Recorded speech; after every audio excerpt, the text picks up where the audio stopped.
Hi, this is Corey Johnston, and today's lesson is going to begin in the 10th verse of the first chapter in Paul's first epistle to the Corinthians. And we're going to try and make it all the way through, but in order to do that, we're going to have to keep the preamble to the bare minimum. So Corinth was a city which during the Roman period, once Greeks had been conquered by Rome, it had eclipsed Athens as the commercial center of the Greek peninsula, and it was Paul personally evangelized the city in it. Because it was so commercial, it was very worldly, and they had a spirit of worldliness literally all around them. So one of the challenges in maintaining, because saints in the assembly are strictly speaking to be separate from the world, but that's kind of hard when you're surrounded by this commercial metropolis. And he personally evangelized it in, we read of this in Acts 18. Two of the individuals of whom we read in that chapter, we're going to meet once more in the 14th verse, but, or at least one of them. We'll get to that when we get to it, but then some 3-5 years later, these problems crept in. So, and Chloe is the one who's identified as Paul's contact for the relay of these. We meet her in the 11th verse. She's the one who tells him that all these problems had developed in his absence. So he had left it on firm footing. Some 3 to 5 years later, Corinth could be what I label a problem church, and there were many problems. And the first one we're going to meet is in the 10th verse. There was a spirit of factionalism and the actuality and existence of factions within them they had to contend with. But the first 3 verses which precede it, the first 3 verses of this chapter, rather, are a customary introduction. The author identifies himself and his audience and wishes them grace, peace, etc. And then verses 4 through 9 are expressions of praise. This is Paul expressing his praise for Elohim. So the 10th verse reads, "And I appeal to you, brothers, by the name of our Master, Yahshua Messiah, that you all agree, and that there be no divisions among you, but that you be knit together in the same mind and in the same opinion." So he's appealing them on the name. That means the authority in the ancient Jewish lexicon. A name carried a person's weight or authority. So the name of Master Yahshua Messiah is the only name by which we can get to heaven, Acts 4:12, and also the name under which every knee will bow and all tongues will submit in confession at the final age. So it is a powerful name to be forced with. Paul does not do this on his own. He really relies on the most reliable name that there is, and he's asking them to agree and not be united, not divided. So the spirit of the presence of the factionalism within them, what we read, was not doctrinal, it was kind of personal. The church hadn't really progressed or advanced to the stage where doctrine was really an issue. This was a personal division, and there was no denominations or anything that had developed in Christianity yet. So the divisions between them were personal. We'll read on the nature in the next few verses. But he's pleading them to be united because we are all one and equal in the Messiah and under him. And the simple message now, one of the reasons, as if we'll get to the 17th verse, beginning there, he says he preaches a simple message with a simple formula, but the element of complexity was perhaps inducing the confusion, which made it almost impossible for unity and tight-knitness to exist. Next verse, "For I have been informed concerning you, my brothers, by those of Chloe, that there are strifes among you." So he's responding through the grapevine. Paul had a foot in nearly every door across the eastern Mediterranean by this time, but he had contacts in them who kept him updated and informed with development there. And Chloe, this is the only time in the New Testament we read this name, so she's the one telling him that there are strifes, there are factions, there are divisions among you. So much of this letter is going to be addressed to redressing that spirit of division within them. "What I mean is this, that each one of you says, 'I am Paul,' or 'I am of Apollos,' or 'I am of Peter,' or 'I am of Messiah.'" So these factions had kind of gravitated around these three men who were team members, and as Paul explains the relationship between him and Apollos in the 3rd chapter, he waters, Apollos plants, Elohim gives the increase. So these were all men united in purpose and on the same team. They were not at competition with each other. Certainly that element wasn't with between Peter and Paul, but these followers had kind of gravitated around them and exacerbated these factions within them around them, even though they wanted nothing to do with them. And there were those who considered themselves holier than thou, we shall say, who didn't attach themselves to any human preacher, but considered themselves of the Messiah's flock alone. So they kind of rejected or disputed, perhaps, Paul, Apollos, and Peter's, and nothing personal to them. It was just any human authority. Has Messiah been divided? Was Paul crucified for you? Or were you baptized in the name of Saul? These are 3 rapid succession of questions are rhetorical. The answer is, of course not, because the Messiah is not divided in himself. He is the source of our unity, and he is one and united with the Father and the Spirit. And Paul was not crucified for you. Now, many of the apostles would be crucified, but it was not for them. It was that was their offering to the Messiah, whereas the Messiah offered himself to the world. There is a difference there. So there is a difference between martyrdom and atonement. And even though Paul, when he paid the price for the message he spread with his head, he was a Roman citizen, and as such, he could not be crucified. Roman crucifixion was not the standard procedure for Roman capital punishment. It was reserved for enemies of the state and traitors from without. No Roman citizen could be subjected to that. So Paul was fortunate, in a sense, to get his decapitated. And he kind of diminishes the significance of baptism in the verses we're going to read ahead. I thank Elohim that I baptized not one of you, except Crispus and Gaius. So Crispus was a leader of a local synagogue. We meet him in the 8th verse of the 18th chapter of Corinthians. And Gaius may have been one of the converts who lived close to the assembly. His full Roman name would have been Gaius Titius something. But we also read of this Gaius in Romans 16:23. And so Paul is grateful that he only baptized twice, because in his message and in his worldview and in his perspective, baptism is of supplementary significance in the ministry. That no one should say that I baptized into my own name.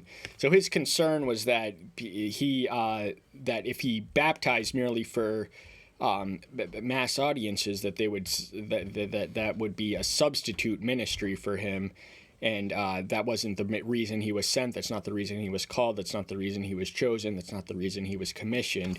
We will read that he was commissioned to preach the good news. Now I also baptized the household of Stephanas. For the rest, I do not know whether I baptized anyone else. So baptism is so trivial to him as to be unworthy of his memory. He probably didn't. He might have did, but he just didn't care because he was not sent to baptize, and that is what he explicitly states in the 17th verse. For Messiah did not send me to baptize, but to bring the good news, not with wisdom and words, that the cross of Messiah should be nullified. So Messiah was the one who had chose him. He had arrested him when he was en route to Damascus to arrest Christians. He confronted him in physical form, and he commissioned him then and there, or at least through Ananias, that he was to be the apostle to the Gentiles. And Corinth would have been a Gentile majority audience, being a Greek city. But he was commissioned and called and chosen not only to preach the message, what he was to preach, but how, not with wisdom of words, because his fear was that the power was in the message and the messenger could only get in the way. And that was incidentally one of the reasons that a faction had kind of gathered and accumulated around Apollos, because he was a more polished, eloquent, and powerful preacher, but Paul was more impressive with the written word than the spoken word. But his concern was that if the audience became enraptured with the messenger, they would miss the message. So a simple message would suffice. He's not with wisdom of words. It's all about the message itself. The cross is sufficient in itself. Whatever words we can have may be lovely, but it does not alter or affect or in any way, shape, or form the reality of salvation. The cross alone accomplishes that.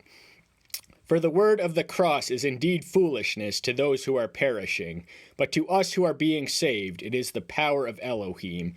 So we read of an antithetical dichotomy and contrast here to those who are perishing, those who are living in their sin, those who are going to die in their sin. Those are the ones who are committing eternal suicide. They reject the cross because it's foolish, and that it's foolish to them because it's a symbol of weakness and not power. But to those who submit and surrender and recognize it for what it is, they recognize that in this instrument of weakness and in what appeared to be a defeat, it was in fact the greatest triumph of strength in the cosmic struggle between good and evil. This sealed the eternal battle, the cosmic struggle between good and evil once and for all eternity. For it has been written, I shall destroy the wisdom of the wise, and put aside the learning of the learned ones.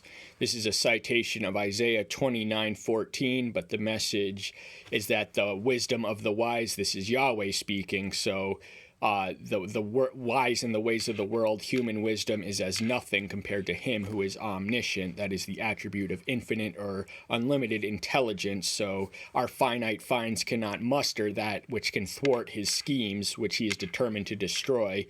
And the learned ones, now being learned in itself, is an admission of our own finite cognitive faculties, because Elohim already knows he cannot learn anything being an omniscient being, because he already knows everything there can be known, everything there is to be known, and everything that will be.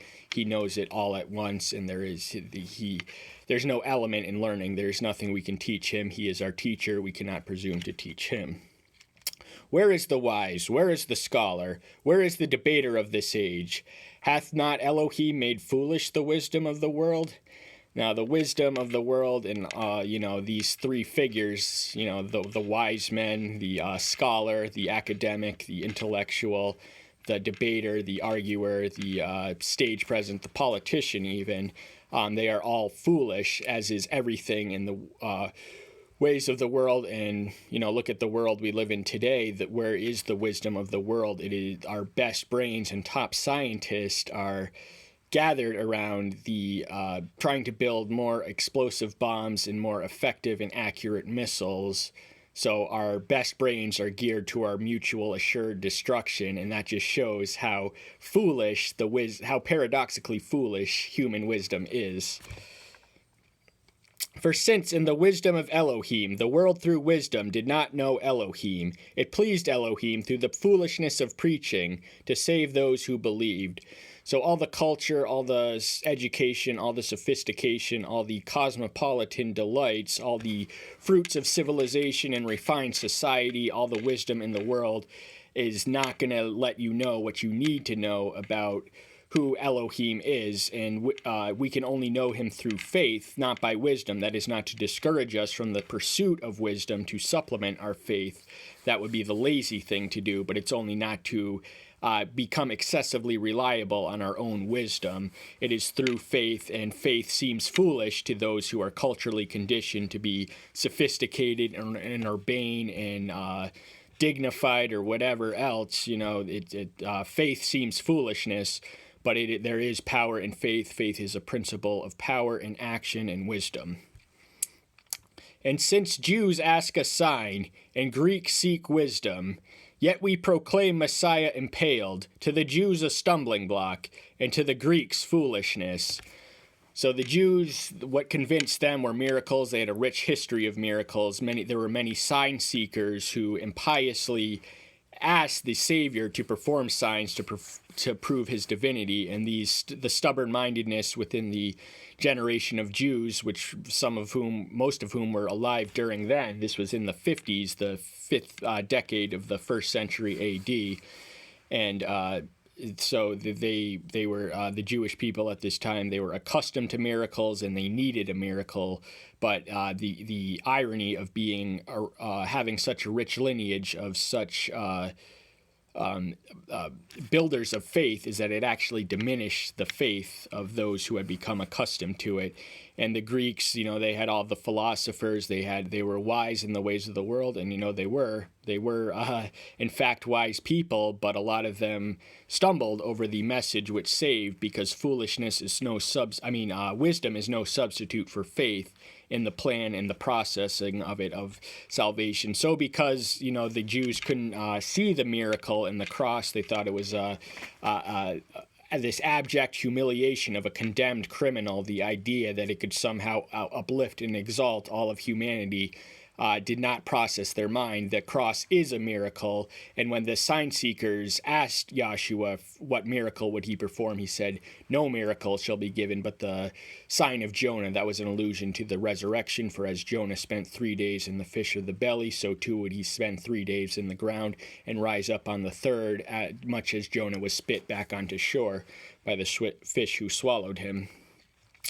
And, the Greeks, the stumbling block, there's a lot of stumbling blocks in Christianity. There's no shortage of it. Any item of doctrine can be a stumbling block, but the cross is something you don't want to stumble over. And, Greeks, they thought it was foolish that this crude crude instrument of capital punishment could somehow be the ticket to eternal salvation, which is something, a lot of their religions and philosophies couldn't fathom. But to those who are called, both Jews and Greeks, Messiah, the power of Elohim and the wisdom of Elohim. So the Jews who disagree do so for a different reason than the Greeks who disagree, but the Greeks who do agree and the Jews who do agree share in common. They understand and recognize that it is the power and wisdom all rolled in one contained on that cross, and that is something the Jews couldn't process because they were spoiled by miracles, and the Greeks couldn't process or a lot of them, because they couldn't.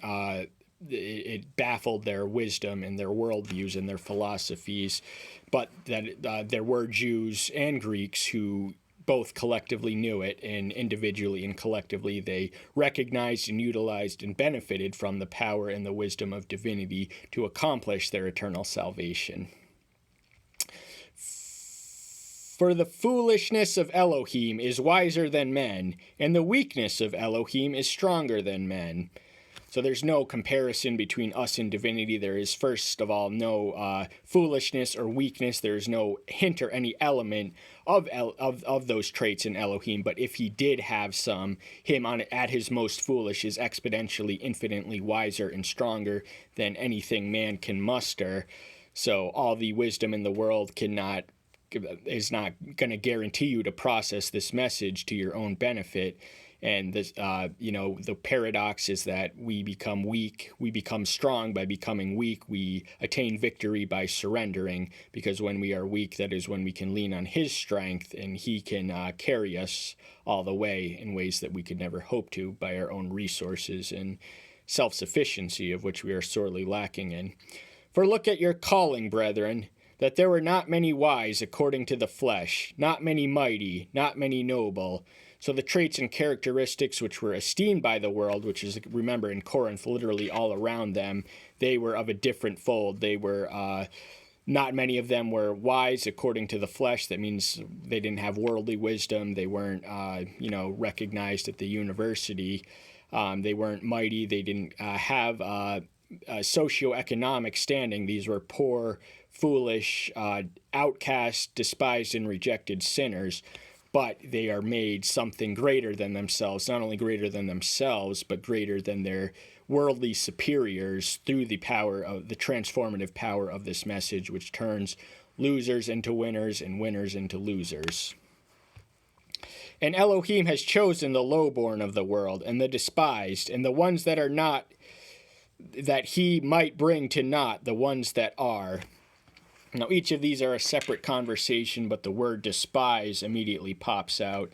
And because as disciples, we are called to mimic the master, and it was him who the prophet Isaiah wrote 800 years in advance of his birth. He was despised and rejected of men. So as his disciples, we must share in his chastisement, share in his reproach, and if we do, we can join the fellowship of suffering and be comforted in all our trials. But a lot of the whole world, maybe people actually weren't despised before they became Christian, but once you become a Christian and stand for your faith, you will be despised by someone wherever you are. The world does not like us, and a lot of your friends and family will not accept you. So being rejected is part of the calling, and one we must embrace willingly. And the whole idea, the whole plan, and it is all tied into the knot in the final clause of the sentence, that he might bring to naught the ones that are. So the shift of balance will be tipped in the side of justice forever after the world, where, the ones who aren't foolish, aren't wise, aren't weak, aren't despised, kind of take advantage of those who are. So that no flesh should boast in his presence. Now, before him, we cannot be able to say that we got there, and this also brings to mind Ephesians 2:8-9, for it is by grace that you have been saved, not by works, lest any man should boast. So there's no element of boasting. If we are lucky enough to find ourselves there, we will immediately praise and pray, prayerfully praise the power and grace which brought us here, because we will recognize in order to attain that, we must have a sense of our own nothingness and our own hopelessness in order to be saved. That is the paradox of salvation. One cannot be saved until one realizes how pathetically desperate they are. And of him you are in Messiah, Yahshua, who became for us wisdom from Elohim, righteousness also, and sacred and sanctification and redemption. So these are four things that he can provide uniquely. He is our wisdom. He is our teacher. He is the best teacher in human history. There is no parallel in profundity of his message. And he is our righteousness. Now our own righteousness is likened by the prophet Isaiah to filthy rags before him who is without blemish in Isaiah 64:5. But sanctification is the process of perfection. It's kind of a next tier. That's where we become sacred through his alien sacredness. So we are not sanctified in ourselves. We are sanctified in him, and we cannot redeem ourselves. We need redemption, and that redemption can only come from him. So these are four things that he is uniquely capable of providing us, four things we cannot emanate on our own or in any way make manifest at all. Apart from him, we are nothing. We are doomed, and we will burn in hell. Seriously, that simple. Final verse 31. That as it has been written, he who boasts, let him boast in Yahweh. This is a paraphrase of Jeremiah 9:24. Now, we cannot boast in ourselves, so that leaves only one option. If we are lucky enough to make it to the gates of heaven, we will boast in the name and the power and the majesty of Yahweh, because we will not be boasting in ourselves. You're not going to find anyone on the other side of the veil who is boasting in themselves, because pride and conceit and self-boasting, there's not qualities which qualify one for the kingdom of heaven. So I hope that's the reason you're here. That's all the time we have for today. Thank you so much. I'm so glad you're here. Stay tuned until next time. I'll see you then. Bye-bye.